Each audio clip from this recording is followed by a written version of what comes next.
Telangana CM Revanth Reddy మరో సంచలనం చేయబోతున్నారా? రాష్ట్రంలో జిల్లాలను తగ్గించనున్నారా అంటే తాజాగా జరుగుతున్న పరిణామాలతో అవునని తెలుస్తోంది. బీఆర్ఎస్ ప్రభుత్వం కొత్త జిల్లాలు, మండలాలు ఏర్పాటు చేసిన విధానంపై పునర్విచారణ చేస్తామని సీఎం రేవంత్ రెడ్డి అన్నారు. జిల్లాల ఏర్పాటు అశాస్త్రీయంగా జరిగిందని, దీనిపై రిటైర్డ్ జడ్జితో ఓ కమిటీ ఏర్పాటు చేసి తుది నిర్ణయం తీసుకుంటామన్నారు. దీంతో జిల్లాల పునర్విభజనతో ఏ జిల్లాలు రద్దు కానున్నాయనే చర్చ సాగుతోంది. తక్కువ జనాభా జిల్లాలను పాత జిల్లాల్లోనే కలిపేయనున్నట్లు తెలుస్తోంది. ఒకవేళ జిల్లాలను తగ్గిస్తే వాటి సంఖ్య ఎంత ఉండనుంది? ఏ జిల్లాలను కలిపేసే అవకాశం ఉందనే చర్చ జోరుగా సాగుతోంది.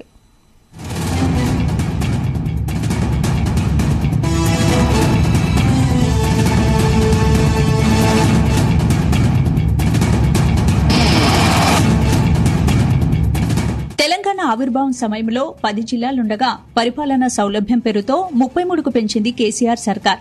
కొత్త జిల్లాలతో పాటు రెవెన్యూ డివిజన్లు, మండలాలు కూడా ఏర్పాటు చేశారు.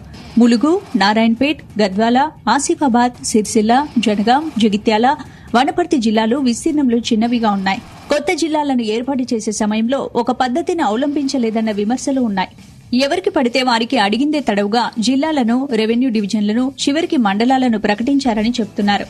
కొత్త మండలాలను ఏర్పాటు చేశారే తప్ప మండలానికి కార్యాలయం అందుబాటులో లేక ఎక్కడో ఒకచోట భవనానికి, గదికి బోర్డు తగిలించి కార్యకలాపాలను నిర్వహిస్తున్నారనే ఆరోపణలున్నాయి. ఒక్క అసెంబ్లీ నియోజకవర్గానికే ములుగు జిల్లా పరిమితమైంది.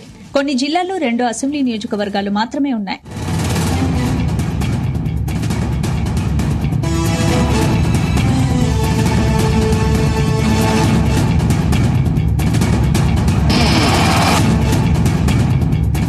ఒక జిల్లాలో 3, 4 జడ్పీటీసీలు మాత్రమే ఉన్నాయి. జడ్పీ సమావేశం నిర్వహిస్తే ముఖముఖాలు చూసుకోవడం తప్ప మరేమీ ఉండట్లేదు.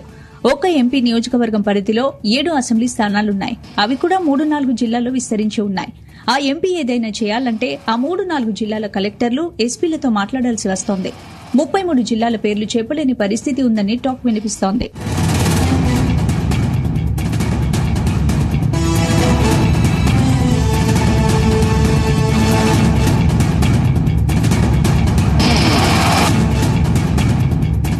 కాంగ్రెస్ అధికారంలోకి రాగానే సీఎం రేవంత్ రెడ్డి గత ప్రభుత్వం తీసుకున్న నిర్ణయాలను సమీక్షిస్తూ కీలక నిర్ణయాలు తీసుకుంటున్నారు. అందులో భాగంగానే జిల్లాల విభజన సరిగ్గా జరగలేదని అభిప్రాయపడ్డారు. జిల్లా విభజనపై సుప్రీంకోర్టు లేదా హైకోర్టు రిటైర్డ్ జడ్జితో ఓ కమిషన్ ఏర్పాటు చేసి శాస్త్రీయంగా అధ్యయనం చేస్తామన్నారు. ఈ విషయాన్ని అసెంబ్లీలో కూడా చర్చిస్తామన్నారు. జిల్లాలే కాకుండా రెవెన్యూ డివిజన్లు, మండలాలను కూడా బీఆర్ఎస్ ప్రభుత్వం అడ్డగోలుగా ఏర్పాటు చేసిందని రేవంత్ అభిప్రాయపడ్డారు. అధికారులు కూడా గందరగోళంలో ఉన్నారని, అందుకే కమిషన్ ఏర్పాటు చేసి ఆ రిపోర్టు వచ్చాక ప్రజాభిప్రాయాన్ని కోరుతామన్నారు.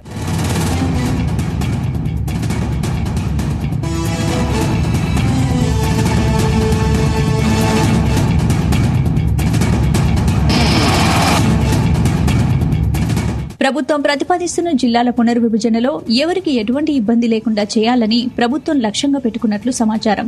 గతంలో నిజామాబాద్ జిల్లా ఉండేదని, కొత్తగా ఇదే జిల్లాలో కామారెడ్డి జిల్లాను ఏర్పాటు చేశారని, అలాగే ఉమ్మడి ఖమ్మం జిల్లాలో కొత్తగూడెం జిల్లా చేరిందని, ఇదే తరహాలో పెద్ద జిల్లాలో 3 చిన్న జిల్లాలో 2 ఉండేలా పునర్విభజన చేసేలా ప్రభుత్వం ప్రాథమిక కసరత్తుకు శ్రీకారం చుట్టినట్లు సమాచారం.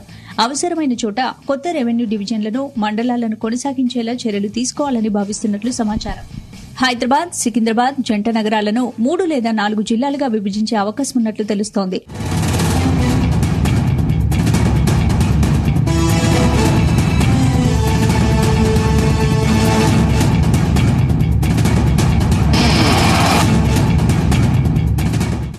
అసెంబ్లీ నియోజకవర్గాలు, 1 కోటి మంది జనాభా ఉన్న తెలంగాణ రాష్ట్ర రాజధాని హైదరాబాద్ లో ఒకే ఒక జిల్లా ఉండడం మూలంగా పాలనాపరమైన సమస్యలు ఉత్పన్నమవుతున్నాయని ప్రభుత్వం భావిస్తున్నట్లు సమాచారం. హైదరాబాద్ పాత బస్తీతో పాటు 1-2 నియోజకవర్గాలను కలిపి ఒక జిల్లాగా, సికింద్రాబాద్ ప్రాంతాన్ని మరొక జిల్లాగా, కంటోన్మెంట్ ప్రాంతాన్నంతా ఇంకో జిల్లాగా ప్రకటించాలన్న యోచనలో ప్రభుత్వం ఉన్నట్లు సమాచారం. ఉమ్మడి రంగారెడ్డి జిల్లాలో గత ప్రభుత్వం మేడ్చల్, వికారాబాద్ జిల్లాలను ఏర్పాటు చేసింది. ఈ జిల్లాలు పూర్తి అశాస్త్రీయంగా విభజించారని భావిస్తోన్న ప్రభుత్వం ఈ జిల్లాలను పునర్విభజించాలన్న యోచనలో ఉన్నట్లు తెలుస్తోంది. ప్రతి లోక్సభ నియోజకవర్గానికి ఒక జిల్లా ఉండాలన్న ప్రతిపాదనతో పాటు జనాభా, జిల్లా విస్తీర్ణం తదితర అంశాలను గమనంలోకి తీసుకుని జిల్లాల పునర్విభజనకు శ్రీకారం చుట్టాలని సీఎం రేవంత్ రెడ్డి ప్రతిపాదించినట్లు ప్రచారం జరుగుతోంది. జిల్లాల పునర్విభజనకు ఓ కమిషన్ ఏర్పాటు చేయాలని ప్రభుత్వం ప్రతిపాదించింది. విశ్రాంత హైకోర్టు లేదా సుప్రీంకోర్టు ప్రధాన న్యాయమూర్తి లేదా న్యాయమూర్తి నేతృత్వంలో ఒక స్వయం ప్రతిపత్తి గల ఉన్నత స్థాయి కమిటీని నియమించి జిల్లాల ఏర్పాటుపై అధ్యయనం చేసే నిర్ణయానికి ప్రభుత్వం వచ్చినట్లు చెబుతున్నారు.